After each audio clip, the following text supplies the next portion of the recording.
พอดีมีแนวมามอบให้อีกคือเก่าพี่น้องเอ้ยมื้อนี้ก็ได้เนาะ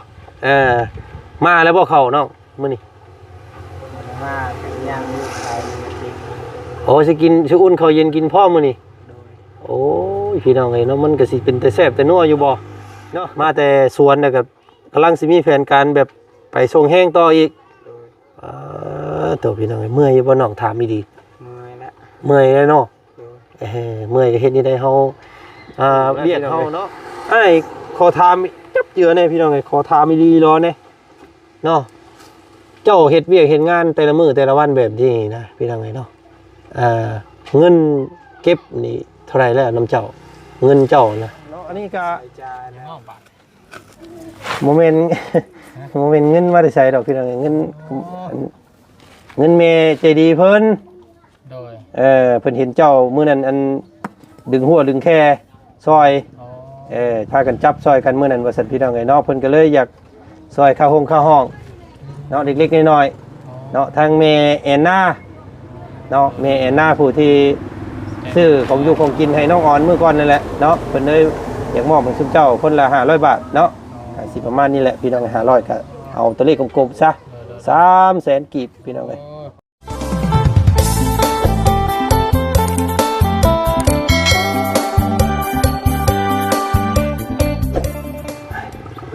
ภาพมาพี่น้องเลยฝ่าฝนโปรยปลายเนาะมาอยู่พ่อโอ้ยมาเลยพี่น้องเลยผู้ป้าโตถักทายสบายดีเด้อพ่อแม่พี่น้องมัดสุขสุขคนเบิ่งได้เบิ่งรถได้โตน้องเพิ่นกับบ่ได้อยู่เฮือนอยู่ซ่านนี่ดีเลยพี่น้องเอ้ยแต่ละมื้อเนาะโอ้โดเปียกเปียเบิ่แล้วพี่น้องเอ้ย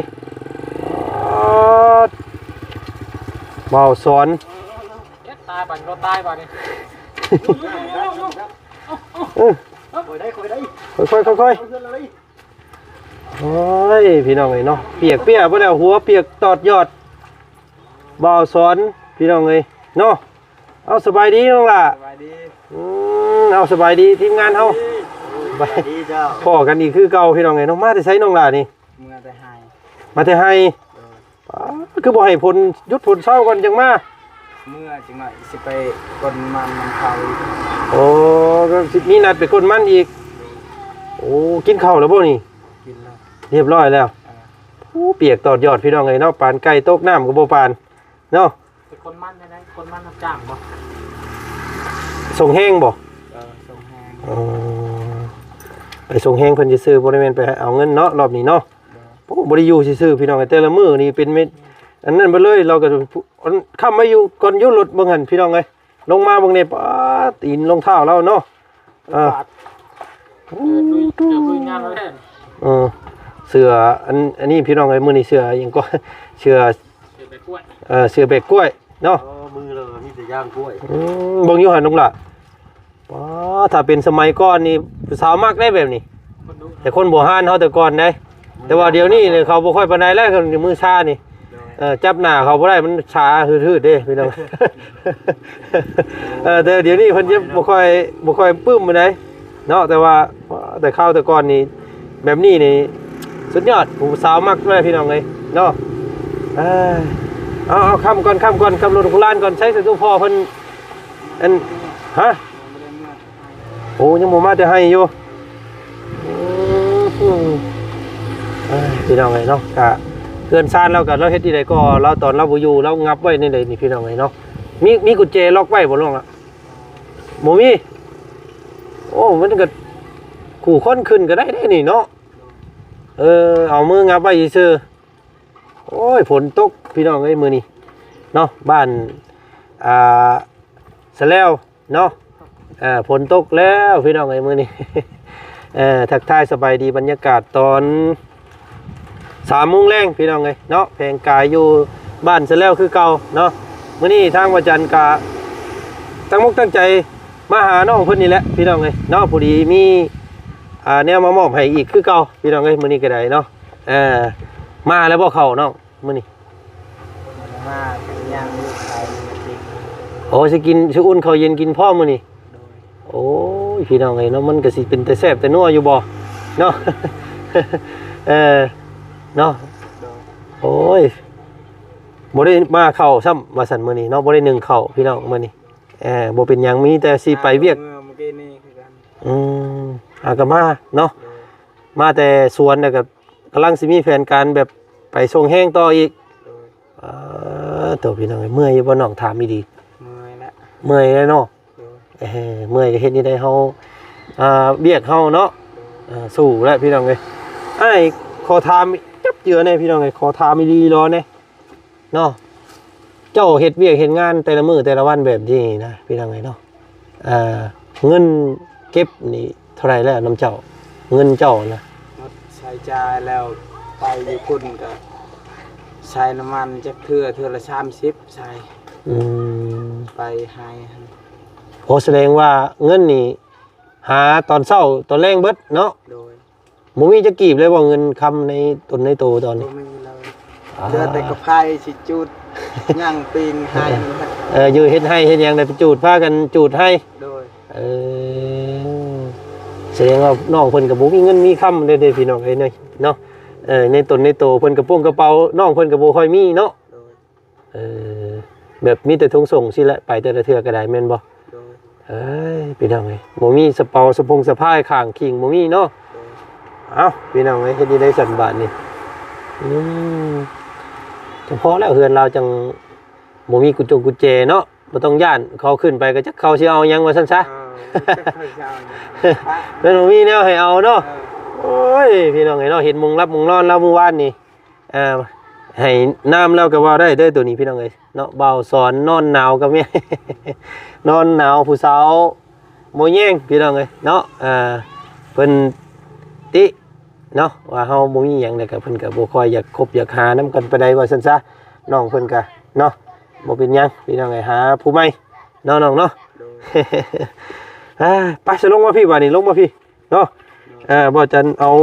อีหยังมาพี่น้องเอ้ยเอาหวดกับหม้อหนึงมื้อนี้พี่น้องเอ้ยเนาะมามอบให้เรานั่งถ่ายอยู่ตารางถ่ายได้ลงล่ะเด้อเนาะทางบ่สอนถ่ายอยู่หั่นแล้วบ่สอนเด้อเนาะโอ้แดดบาดนี้ฝนตกแดดบาดนี้พี่น้องเอ้ยเนาะบ่าวจันซื้อหวดมวยมาให้เราใหม่มื้อนี้พี่น้องเอ้ยเนาะกับหม้อหนึง แม่นี่เปียกคนละต้มขนมบ่กระเป๋าเนาะ เอามาให้น้องเพิ่นได้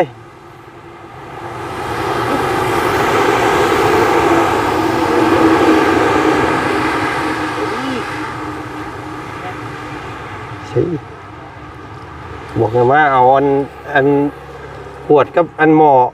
ไปให้น้องสอนเพิ่นเพราะว่ามาอึ้งอั้งอย่างกันอีกบาดนี้ เป่าไพ่นี่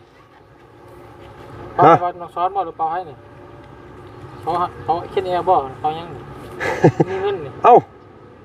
เย็ดบาท เอ้ย ว่ามัน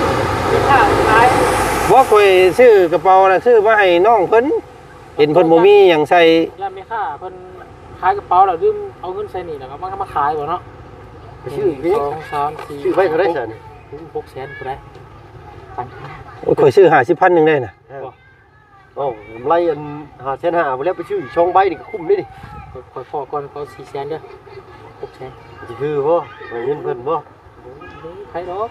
เป๋านี่ถามเราซื้อกระเป๋ามาเป็นบ่ เห็นบ่ แม่นค่อยซื้อกระเป๋าใส่กระเป๋าซื้อบ่ได้สร้างเบิ่งเมื่อกี้นี่ค่อย ถึงเลขแล้วสัตว์ เลขบ่ ถึงเลขแล้ว เชิงเจ้าเอาซี่บ่น่ะ สีได้เห็นก่อนเนาะ6แสน ว่าดอกบ่เพิ่นก็ย่อมบ่เจ้าก็ได้เนาะมันก็หารครึ่งแล้ววะ มันก็สิคืออยู่ประตู ผมบ่เห็นเจ้าก็บ่ได้นะฮะ เดี๋ยวเราเว้าจะถือกำลาดิ เสียผู้เดียวแล้วนะฮะ อย่าบอกใครเด้ ถึ อง เลข โอ้ยไปเอามาพี่ก่อนมาอันเอาอุ้มมันมาให้น้องเพิ่นก่อนโอ้เนาะมีโชคนี่น้องเอ้ยกระแตบโชคลาภเนาะเอานั่งตะกู้ตะกู้เอาอีหยังมานั่งมึงอยู่หั่นพี่น้องเลยเนาะอันนี้เป็นไม้อีหยังน้องอันนี้ไม้อีหยังคนอื่นอันเจ้าอันจูไผ่นี่มันคือลูกคักแท้วานนี่มันโมเมนต์ไม่งิ้วบ่โมเมนต์บ่ไม่งิ้ว บ่แม่นได้ดิ พี่น้องเอ้ยเนาะเอาน้องมื้อนี้ทางบ่จันพี่น้องเอ้ยเห็นทางหวดมวยน้องเพิ่นมื้อวานเนาะมันเอ่อ มันขาดก็เลยซื้อมาให้มื้อนี้พี่น้องเอ้ย3อย่างเลยมื้อนี้เนาะบ่ว่าสิเป็นหวดกับมวยแล้วก็หมอนึงพี่น้องเอ้ยน้องมาให้ทางน้องเพิ่นซื้อตัวนี้มาให้ซื้ออันกระแตบน้อยมาให้พ่อน้องเพิ่นได้คล้องใส่คอใส่หยังไว้ว่าซั่นพี่น้องแต่ว่าถามเมื่อกี้นี่เงินบ่มีจักกีบเรามีแต่กระเป๋าห้อยคอกับคือเก่าแล้วบัดนี้เนาะสิได้ใส่แต่กระไผนั่นแล้ว เอ้ยพี่น้องไงเนาะ อันนี้เงินน้องคนบ่ซะ บ่แม่นไดเนาะ เอาเงินไผซะ จักแล้วข่อยซื้ออันนี้ข่อยซื้อ50,000ซื้อมาให้น้องเพิ่นเมื่อกี้นี่บ่ได้สร้างเบิ่ง ไม่ได้ซะเฮา โอ้ยเนาะ เออเอาอันนี้อันให้น้องเพิ่นก่อนเนาะอันนี้เจ้าเด้อน้องหลาเด้อพอได้คล้องใส่แอวใส่หยังไว้พอได้อัน โทรศัพท์ เทื่อเพิ่นเจ้าไปเฮ็ดเวียกเฮ็ดงานได้เงิน มีโทรศัพท์ มีแต่กระเป๋าบ่มีเงินเราก็ได้เนาะเฮ็ดได้บาทนี่บ่ ไม่ได้ใส่แต่ไฟแชกคือลุงว่าแล้วเนาะ เอาอันซั่นบ่จันเอาเงินบ่จันนี่แหละให้เองเด้อให้เจ้าพอได้เป็นคนทุงเอาพี่น้องเอ้ยมาเด้อขอนเด้อเงินคำหลั่งไหลเข้ามาเด้อบัดนี้เด้อเก็บให้อยู่ได้บัดนี้ได้เนาะเอาสะข้องใส่เอวไว้เด้อ กูสิบแล้วมันขี้อ่ะ ใช่สิบ้าก็ได้เนาะอยู่ เออ เดี๋ยวได้มาก พี่น้องเอ้ยเอาเนาะอันนี้ก็ ยังงอกบาท โมเมนต์ โมเมนต์เงินมาได้ใส่ดอกพี่น้องเอ้ยเงินเมใจดีเพิ่น โดย เพิ่นเห็นเจ้ามื้อนั้นอันดึงหัวดึงแค่ซอยพากันจับซอยกันมื้อนั้นว่าซั่นพี่น้องเอ้ยเนาะเพิ่นก็เลยอยากซอยค่าห้องเนาะเล็กๆน้อยๆเนาะทางแม่แอนนาเนาะแม่แอนนาผู้ที่ซื้อของอยู่ของกินให้น้องออนมื้อก่อนนั่นแหละเนาะเพิ่นเลยอยากมอบให้ซุเจ้าคนละ500 บาทเนาะก็สิประมาณนี้แหละพี่น้อง500ก็เอาตัวเลขกลมๆซะ300,000กีบพี่น้องเอ้ย ผมขอบใจลายทางแม่หน้าเพิ่นเนาะ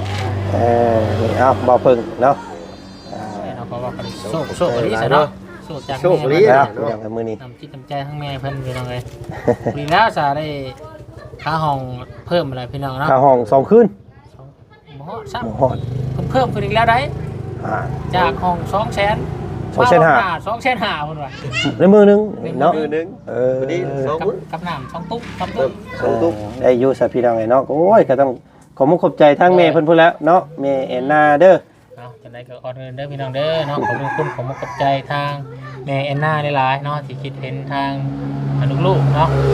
ไว้ซื้ออยู่ซื้อกินหรือว่าไว้ค่าอยู่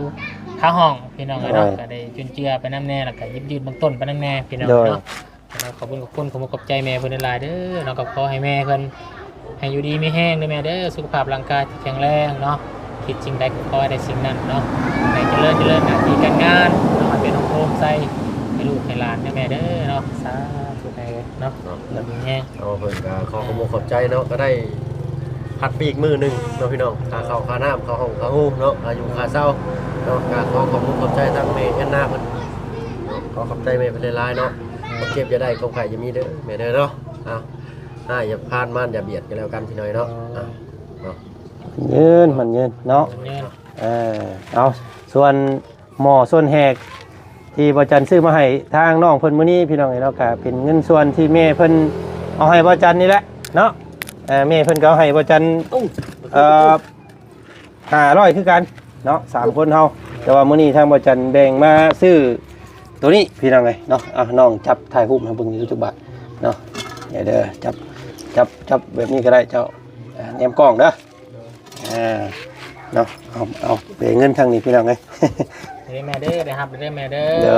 ยเนาะ ขอบใจหลาย โดยพี่น้องเอ้ยกะทางบ่จันแบ่งให้ทางน้องเพิ่น100,000กีบแล้วก็ซื้อถุงซื้อหยังให้เพิ่นนํเนาะกะซอยน้องเพิ่นอีกแห่งหนึงเนาะน้องเนาะถามน้องเพิ่นเมื่อกี้นี่ว่ามีเงินเก็บเท่าไหร่แล้ววะ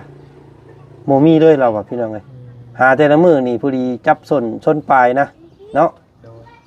หาเช้ากินค่ำตายสบายนี่พี่น้องเอ้ยได้สิมีเงินแต่งเมียซะน้องละคำว่าเอาลูกเอาเมีย อันนี้ได้บาทนี่สิได้เมียง่ายอยู่บ่บาท อยู่แบบนี้ ละไปเล่นกับเขาประมาณไปอยู่นี่ก่อนบ่มีสิเอ็ดน่ะได้อยากมีคือกันแต่ก็บ่ได้เฮ็ดหยังก็บ่ได้ ยังบ่เคยมีเทื่อเจ้าเนาะยังบ่เคยเอาลูกเอาเมียเทื่อเนาะ เออ พี่น้องเลยมีแต่คนอยากให้เราไปพังไทยเนาะคอมเมนต์นี่เกือบจะ 7-80% มีแต่ว่าโอ้ยคุณดีกล้ามมัดว่าซั่นเนาะมาเฮ็ดงานสวนอยู่พี่ว่าซั่นพี่น้องเอ้ยสิเลี้ยงสิดูเอาเนาะหลายคู่หลายคนแต่ว่าเขาว่าเพิ่นสิไปดีก็ยากไงนี่พี่น้องเอ้ยเนาะหนึ่งมาต้องมีบัตรประชาชนต้องมีบัตรประจำตัวต้องมีพาสปอร์ตอีกแล้วก็ต้องนายจ้างห้องฮับเอาอีกนะมันโอ้หลายเนาะ โดย ยาก ขันตำบูรูนแล้ว 2-3 หมื่น ประมาณพูดแล้วแหละ บัตรอยู่ทางบ้านนี่ก็คือสิแพงอยู่ทางบ้านบัตรพาสปอร์ตนี่น่าสิ 7-8,000 7-8,000ก็หลักหมื่นหน่อยเนาะพาสปอร์ตทางนี้ สิประมาณนั้นพี่น้องเอ้ยคือสิบ่ได้ไปดอกน้องเนาะ โดย ถ้าให้เจ้าไปนี่ถ้าว่ามีโอกาสเจ้าสิได้ไปไทยนี่เจ้าจะไปบ่ บ่ยาก เป็นหยัง บ่เคยไปยานบ่ฮู้จังได๋บ่ฮู้บ้านตัวเองจักสิกลับทางใด เป็นเรื่องบ่ฮู้ จังพอเนาะส่วนหลายคนอยู่แถวนี้จังพากันอยู่บ้านเนาะมีแต่ผู้บ่าวผู้แพ้วแบบผู้ใหญ่ๆพี่น้องเอ้ยเพราะว่าเพิ่นบ่ฮู้ทางไปแล้วก็บ่กล้าลองเนาะย่านหลงย่านลืมบ้านลืมเมืองบ่คือบ้านเฮา โดย บ้านเฮาน้อยๆก็ไปได้พี่น้องเอ้ยเนาะ โดย ไปสู่เรียนเพอเพิ่นเคยไป ครึ่งหมู่บ้านเลยไปอยู่กรุงเทพเนาะทางนั้น ผ่านมาเบิดนี่3คนของเฮานี่พี่น้องเอ้ยสู่เวียกสู่งานอยู่พุ่น9 ปี10 ปีผู้ใดเนาะ ทางของเพิ่นก็10กว่าปีพุ่นเด้ไปอยู่พุ่นเนาะแต่อยู่11 ปีถ้าก็กลับลงมาช่วงเกี่ยวข้าวนี่แหละ โดย มาพาเมียมาคลอดลูกพี่น้อยเนาะ ไปได้แต่เมีย ได้แต่พี่ได้แต่รถเตาเมียได้แต่รถเตาเมียได้ครับได้ของขวัญคนหนึงพี่น้อยเนาะมิเตอร์นั่นแหละพี่น้อยเนาะ ก็นั่นแล้วของขวัญล้ำค่าแล้วหั่นพี่น้องเอ้ยเนาะบ่ได้ อยู่นี่ก็ได้ อันนั้นได้หั่นสุดเท่านั้นแหละพี่น้องเอ้ยเนาะ อ้าวกะยันว่าน้องเพิ่นอยากไปเฮ็ดเวียกเฮ็ดงานพี่น้องเอ้ยทางบ่จันกะมื้อนี้บ่มีหยังหลายเด้อน้องเด้อ โดย เอาหวดเอาหยังมาให้เจ้าหนึ่งไหมหมอไหมเนาะพอได้หนึ่งข้าวหนึ่งน้ำสะดวกสบายกว่าเก่าเนาะ โดย เอามีหยังมื้อหน้ามื้อในสิเข้ามาใหม่อีกเนาะ โดย กะผู้ละเรื่องการอยู่การเช้ากันผ้าห่มผ้าแพร่แล้วพี่น้องเอ้ยโอ้เห็นแล้วก็เนาะชายโสดอีหลีบ่าวสอนนอนหนาวพี่น้องเอ้ย ตั้งชื่อให้เพิ่นใหม่ ได้ใช้ยาอีกแล้ว บ่าวสอนนอนหนาว หนาวนี่จะคือทางหน้าเพกเด้อเนาะอันนั้นก็คือได้ก็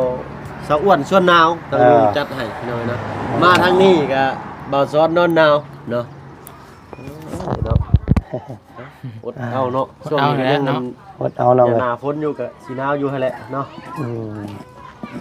วิทยุน้อยก็บ่มีบ่ บ่มี เจ้าบ่ได้พังเพลงบ่ซะ บ่ได้พัง ห้องเพลงได้อยู่บ่ บ่ได้ เนาะทีเดียวฟังน้ำหมูติดหูติดยังมากอะห้องได้สินะ เพลงแบบเจ้ามักนี่เพลงหยัง เพลงหยังขี่จะมาห้องแบบจะไปให้ไปสวนนี่เจ้าเฮ็ดคุดมันอยู่ใจห้องเพลงหยัง บ่ได้ห้อง สงแงดอะไรปั๊มหมายเลยบอก อันนี้ก็เป็นเพลงทั้งบ้านเพิ่นทีเดียวนะช่วงหน้าหนาวเมื่อกี้นี้เนาะทางลุงก็ห้องจนเกือบได้ไปเลยนะ แสดงว่าน้องเพิ่นบ่ได้อยู่ในโลกโซเชียลเนาะบ่ได้บ่ฮู้เพลงฮู้ลำบ่ได้หยังพี่น้องเอ้ยมีแต่สู่เวียกสู่งานแต่ละมื้อแต่ละวันว่าซั่นซะ ทางกล้วยนี่วีไอ้เครือหนึ่งมีจักวีนี่เพิ่นฮู้แล้วเด้ บ่ ส่วนหลายเครือหนึงนี่น้ำหนักมันจักโล มันฮอด30พุ่น โอ้โลนึง 35โล ต่อเครือหนึงบ่ โลเท่าไหร่บาทนี่เพิ่นขาย พันเท่าไหร่ เดี๋ยวนี้น่ะ1,200แล้วก็ซื้อลง แต่ยังไฟของมันต้นอยู่ได้เนาะมันต้นมีแต่950 มีบ่แบบว่าในกรณีแบบรักกันรักกล้วยรักหยังกันไปขายมีบ่ หลักกล้วย แม่นแบบว่าลอยเอากล้วยกันไปขายนะตัวอะไรกับแบกไปขายมีหลายอยู่บ่บ้านเจ้า มีละ มีเนาะแบบผู้ใดผู้เพิ่นมักง่ายเนาะ ขี้รักขี้เล่มเนาะ โอ้ลำบากได้ตัวนี้พี่น้องกลางค่ำกลางคืนเนาะมันง่ายแท้ได้ตัวนี้ ภาพปุดบาดนี้ก็ตกตุยเลย เคยเข้าไปกับลุงเนาะบ้านในๆพุ่นเลยเห็นนั่นกล้วยที่เพิ่นฉีสเปรย์สีเครือเนาะ เป็นไม้บ่ ไว้เนาะตอนแรกบ่เพิ่นก็คิดว่าเพิ่นเฮ็ดหยังเด้อันนี้เนาะสินะเพิ่นยันบ่จื้อบ่สินะเพิ่นไม้ไว้นี่เองซะเนาะเข้าใจแล้วบัดนี้บรรลุแล้วพี่น้อยเนาะ อ๋อสพี่น้องเนาะมีแต่ว่าให้ทางน้องเพิ่นเก็บตัวนี้ไว้ก่อนเนาะหาอำนาจอาบท่าน้องเลยเนาะคำว่ายิ่งสิไปเวียกไปงานต่อก็เดินต่อเนาะทางอ้ายก็มีนี่แหละมามอบให้เจ้ามื้อนี้น้องล่ะเด้อใส่ถุงแล้วพอได้ใส่กระพื้นกระไฟไว้ใส่องค์ใส่แอวหัดไปเนาะ ยาบริสุทธิ์ที่ ยาก็บ่สูบเหล้าก็บ่กิน กินคือกันเรา กินอยู่แต่ว่าเป็นการเป็นงานยังกินเนาะบ่แม่นว่าสิคุมื้อคุวัน ด้วยแหละ โดย